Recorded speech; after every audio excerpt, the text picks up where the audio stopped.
Sumisilang ka sa mundong ito, laking tuwa ng magulang mo, at ang kamay nila ang iyong ilaw.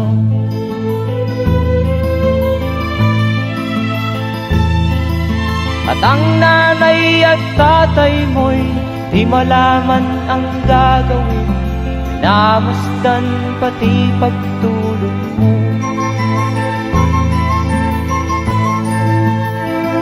At sa